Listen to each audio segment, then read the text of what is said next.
എൻ്റെ പേര് താഹിർ. എപ്പോഴാണ് ഒരു ചോദ്യം ചോദിക്കുന്നത്? ഒരു 5 വർഷം കൊണ്ട് സുഹൃത്ത് ചോദിച്ച ചോദ്യമാണ്, എനിക്ക് പറയാൻ മറുപടി ഇല്ലായിരുന്നു.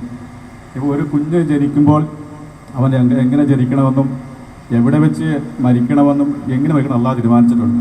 ഇപ്പം എൻ്റെ കൈകൊണ്ട് ഒരു സുഹൃത്ത് മരിച്ചാൽ ആ ശിക്ഷ എനിക്കും അള്ളാഹിനുണ്ടാവും. ഒരു കുഞ്ഞ് ജനിക്കുകയാണെങ്കിൽ അവൻ എവിടെ വെച്ച് മരിക്കണം, എങ്ങനെ മരിക്കണം എന്ന് അള്ളാഹ് തീരുമാനിച്ചിട്ടുണ്ട്. ഇപ്പം എൻ്റെ കൈ കൊണ്ട് ഒരു മൂർച്ചുള്ള ആയുധം കൊണ്ട് എങ്ങനെയുണ്ട് ഒരു വ്യക്തി മരണപ്പെട്ടാൽ അതിന് ശിക്ഷ എനിക്ക് ദൈവത്തിൽ നിന്നുണ്ടാവുമോ?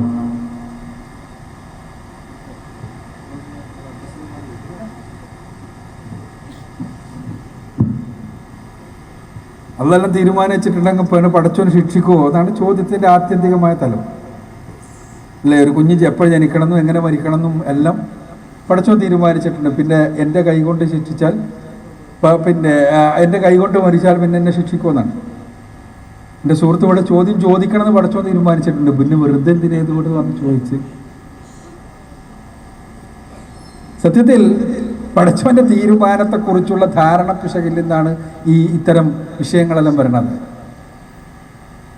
നമ്മൾ പടച്ചവനെ മനസ്സിലാക്കേണ്ടത് പടച്ചവൻ്റെ അസ്തിത്വത്തെ പോലെ തന്നെ അവൻ്റെ അറിവും നമ്മുടെ വിശദീകരണത്തിന് നമ്മുടെ തലച്ചോറിന് അതീതമാണെന്ന്. നമ്മുടെ തലച്ചോറിന് നമ്മുടെ ബുദ്ധിക്ക് അതീതമെന്ന് പറഞ്ഞാൽ അതിനർത്ഥം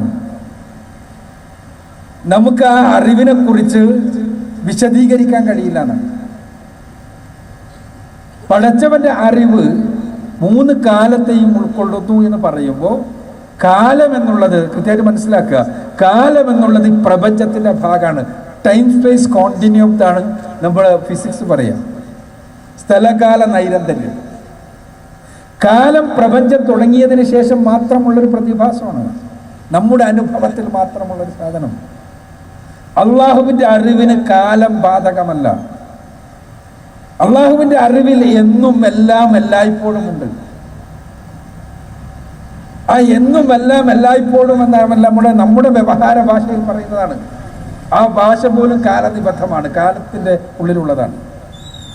അള്ളാഹുവിൻ്റെ അറിവ് നമ്മുടെ എല്ലാവിധ വിശദീകരണത്തിനും അതീതമാണ്. ആ അറിവിൻ്റെ ഭാഗമായിട്ട് ഇതെല്ലാം ഉണ്ട്, എപ്പോഴും ഉണ്ട്. അതേസമയം നമുക്ക് നൽകിയ ഇഖ്തിയാർ, നമുക്ക് നൽകിയ സ്വാതന്ത്ര്യം പടച്ചോൻ ഖുർആനിലും ഹദീസുകളിലും ആവർത്തിച്ച് പറയുന്നതാണ്. അള്ളാഹുവിൻ്റെ അറിവിൻ്റെ ഭാഗമായി ഇതുണ്ട് എന്ന് പറഞ്ഞാൽ, അഥവാ ഈ കുട്ടി മരിക്കുമെന്നത് എന്നും ഉണ്ട് എന്ന് പറഞ്ഞാൽ, അല്ലെങ്കിൽ നിങ്ങളുടെ കൈ കൊണ്ടുണ്ട് എന്ന് പറഞ്ഞാൽ അതിൻ്റെ അർത്ഥം നിങ്ങൾ ഇത് ചെയ്യുന്നത് തെറ്റല്ല, അള്ളാഹുവിൻ്റെ അറിവിലുള്ളത് കൊണ്ട് അത് സംഭവിച്ചതെന്നല്ല, നിങ്ങളിത് ചെയ്യുമെന്നുള്ളത് കൊണ്ട് ആണ് അള്ളാഹുവിനെ അറിയുന്നത് എന്നാണ്. അത് നമ്മൾ പറഞ്ഞല്ലോ, ഈ കാലനിബദ്ധമായി നമുക്ക് ഭൂതകാലത്തെക്കുറിച്ച് അറിയാം, ഭാവിയെക്കുറിച്ച് അറിയില്ല. എന്നാൽ ഭൂതവും വർത്തമാനവും ഒരേ സമയം നമുക്ക് തന്നെ അനുഭവിക്കാം. അങ്ങനെയാണത്. നിങ്ങളിപ്പോൾ രാത്രിയാണ്, മുകളിലേക്ക് നോക്കുക. നിങ്ങൾ കാണുന്ന നക്ഷത്രങ്ങളിൽ നമ്മളോട് ഏറ്റവും അടുത്തുള്ള നക്ഷത്രം 3.25 പ്രകാശവർഷം ദൂരെയുള്ള ആൽഫ സെഞ്ചുറി എന്ന് പറഞ്ഞ നക്ഷത്രമാണ്. അതിനർത്ഥം നിങ്ങളിപ്പോൾ കാണുന്ന നക്ഷത്രം 3.25 വർഷം മുമ്പുള്ളതാണ്. അതിനർത്ഥം അതാണ്. അപ്പോൾ നിങ്ങൾ ഈ നിമിഷത്തിൽ പ്രസന്റിലുമാണ്, പാസ്റ്റിലുമാണ്.